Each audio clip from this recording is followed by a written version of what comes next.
नमस्कार। आकाशवाणी से प्रस्तुत है समाचार संध्या।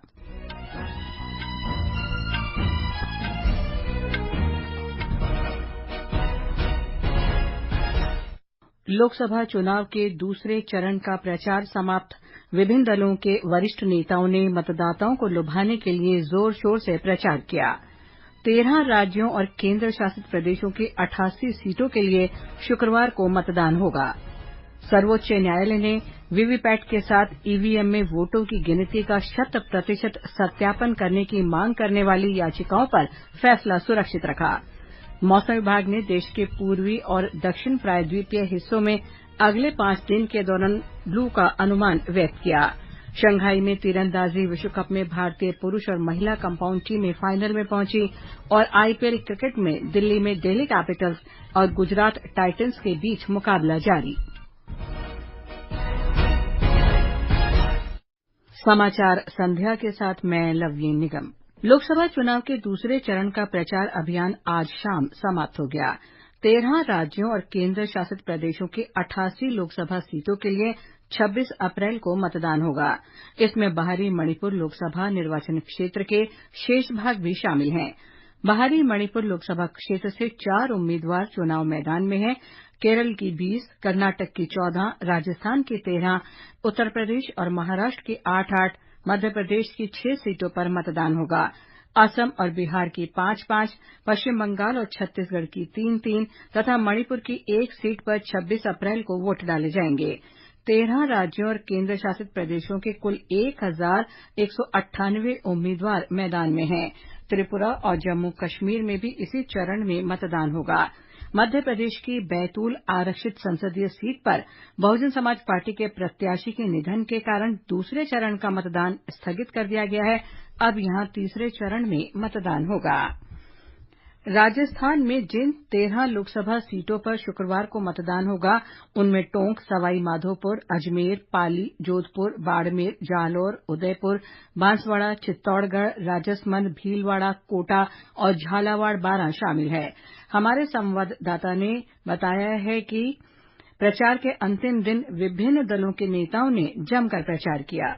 भाजपा की ओर से मुख्यमंत्री भजनलाल शर्मा ने आज प्रतापगढ़ के धमोत्तर में जनसभा की, जबकि भीलवाड़ा में कार्यकर्ता सम्मेलन को संबोधित किया। अभिनेत्री कंगना रनौत ने जैसलमेर और बाड़मेर में, वहीं उप मुख्यमंत्री दिया कुमारी ने भीलवाड़ा और सवाईमाधोपुर में पार्टी प्रत्याशियों के लिए रोड शो किया। दूसरी ओर पूर्व मुख्यमंत्री और कांग्रेस नेता अशोक गहलोत ने आज जालौर, सिरोही और जोधपुर में कांग्रेस प्रत्याशियों के पक्ष में प्रचार कार्यक्रमों में भाग लिया। कांग्रेस के प्रदेश अध्यक्ष गोविंद सिंह डोटासरा ने डूंगरपुर के 84 में, जोधपुर के लूणी में और बाड़मेर में रोड शो और जनसभाओं को संबोधित किया। कांग्रेस नेता सचिन पायलट ने टोंक और बूंदी में जनसभाएं की। जितेंद्र द्विवेदी, आकाशवाणी समाचार, जयपुर। प्रधानमंत्री और भारतीय जनता पार्टी के वरिष्ठ नेता नरेंद्र मोदी ने मध्य प्रदेश के सागर में बारतूमा में आज जनसभा को संबोधित किया। बिहार में एनडीए और महागठबंधन के नेताओं ने 5 संसदीय क्षेत्रों में अपने अपने प्रत्याशियों के समर्थन में आज जनसभाएं की। भारतीय जनता पार्टी के अध्यक्ष जगत प्रकाश नड्डा ने जनता दल यूनाइटेड के उम्मीदवार के समर्थन में भागलपुर में जनसभा को संबोधित किया। जनता दल यूनाइटेड, लोक जनशक्ति पार्टी रामविलास और राष्ट्रीय लोक मोर्चा के अन्य नेताओं ने भी एनडीए उम्मीदवारों के समर्थन में रोड शो और सार्वजनिक सभाएं की। महागठबंधन में राष्ट्रीय जनता दल, कांग्रेस, विकासशील इंसान पार्टी और वाम दलों के नेताओं ने भी प्रचार किया। दूसरे चरण में 26 अप्रैल को भागलपुर, कटिहार, बांका, किशनगंज और पूर्णिया सीट पर मतदान होगा। लोक निर्णय 2024 आम चुनावों पर विशेष कार्यक्रम हर शाम 7 बजे से और पुनः प्रसारण रात 9:30 बजे से आकाशवाणी गोल्ड पर। चुनावी गतिविधियों की खबर, देश के हर अंचल पर नजर, विशेषज्ञों की राय और विश्लेषण। दुनिया के सबसे बड़े लोकतंत्र के चुनावी पर्व में सुनिए लोक प्रसारक के साथ लोक निर्णय 2024।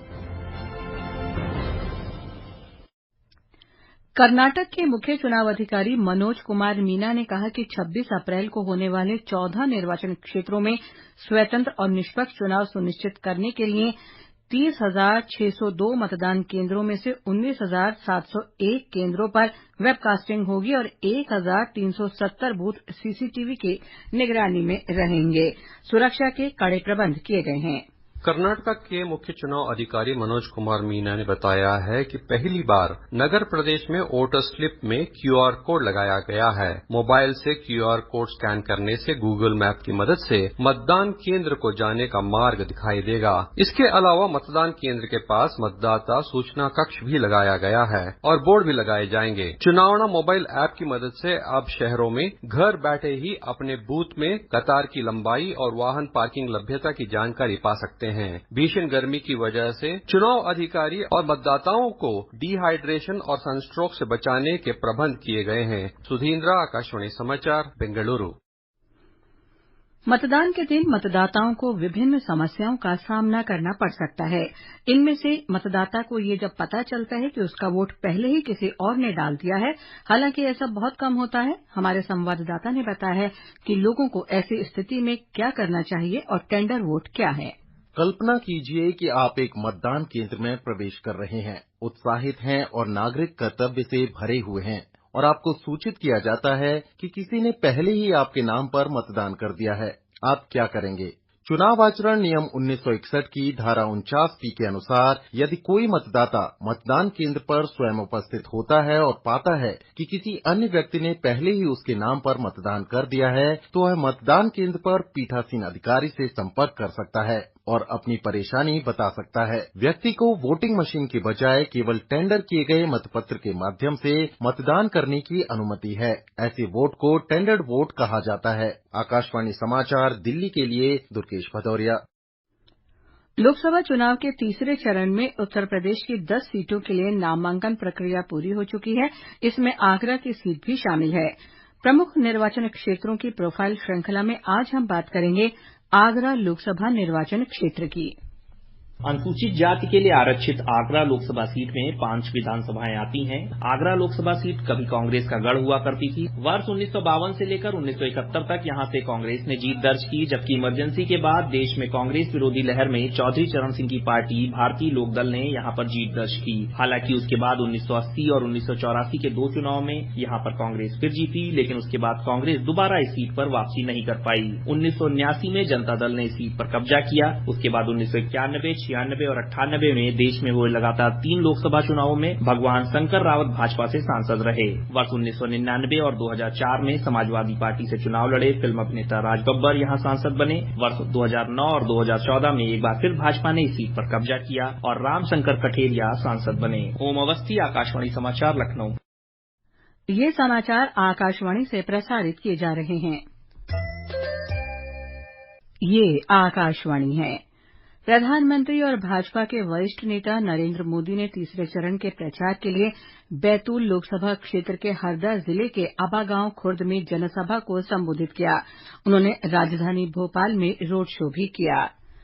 समाजवादी पार्टी प्रमुख अखिलेश यादव कन्नौज लोकसभा सीट से चौथे चरण में होने वाले मतदान के लिए कल अपना नामांकन पत्र दाखिल करेंगे।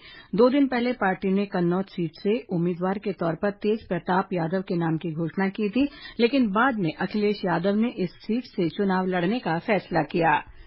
सर्वोच्च न्यायालय ने वोटर मतदान पुष्टि पर्ची वीवीपैट के साथ इलेक्ट्रॉनिक वोटिंग मशीन ईवीएम में वोटों की गिनती का 100% सत्यापन करने की मांग करने वाली याचिकाओं पर फैसला सुरक्षित रखा है। एक रिपोर्ट। न्यायमूर्ति संजीव खन्ना और न्यायमूर्ति दीपांकर दत्ता की पीठ ने ईवीएम की कार्यप्रणाली के बारे में निर्वाचन आयोग से कई प्रश्न पूछे। आयोग ने आश्वासन दिया कि किसी भी स्तर पर ईवीएम से छेड़छाड़ असंभव है। आयोग ने कहा कि अब तक 41,629 मामलों में 4 करोड़ से अधिक वीवीपैट पर्चियों का मिलान किया गया है। पीठ ने निर्वाचन आयोग पर विश्वास व्यक्त करते हुए कागजी मतपत्रों की वापसी के विचार से असहमति जताई। निर्वाचन आयोग ने कहा कि सभी वीवीपैट पर्चियों की गिनती व्यावहारिक रूप से संभव नहीं है। वर्तमान में प्रत्येक विधानसभा क्षेत्र की कोई भी 5 इलेक्ट्रॉनिक वोटिंग मशीन की वीवीपैट पर्चियों का सत्यापन किया जाता है। समाचार कक्ष से जागृति शर्मा। ये समाचार हमारी वेबसाइट newsonair.gov.in/हिंदी और हमारे mobile app news on AIR पर भी उपलब्ध हैं। Dear voters, elections are here. Download your Voter Helpline app from the Play Store or Apple Store and make sure your name is there in the electoral list.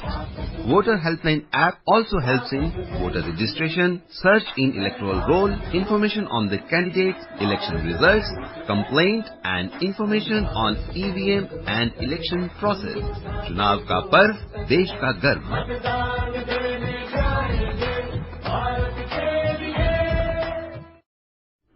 समाचार संध्या में आपका फिर स्वागत है। मौसम विभाग ने अगले 5 दिन के दौरान देश के पूर्वी और दक्षिण प्रायद्वीपीय क्षेत्रों में भीषण गर्मी की स्थिति जारी रहने की संभावना व्यक्त की है। तटीय ओडिशा, पश्चिम बंगाल के गांगे और तराई वाले इलाके, सिक्किम और कर्नाटक के भीतरी भाग में लू चलने की संभावना है। बिहार, झारखंड, तटीय आंध्र प्रदेश, तेलंगाना और पूर्वी उत्तर प्रदेश में भी तेज लू की आशंका है। दूसरी ओर पश्चिमोत्तर भारत में शुक्रवार से रविवार तक बारिश का अनुमान व्यक्त किया गया है। चीन में शंघाई तीरंदाजी विश्व कप चरण 1 में आज भारतीय पुरुष और महिला कंपाउंड टीमें फाइनल में पहुंच गई हैं। अभिषेक वर्मा, प्रियांश और प्रथमेश फुगे की भारतीय पुरुष टीम ने सेमीफाइनल में दक्षिण कोरिया को 235-233 से हराया, जबकि ज्योति सुरेखा वेन्नम, अदिति गोपीचंद और परनीत कौर की महिला टीम ने एस्टोनिया को पराजित किया। फाइनल में पुरुष टीम का मुकाबला नीदरलैंड से और महिला टीम का मुकाबला इटली से होगा।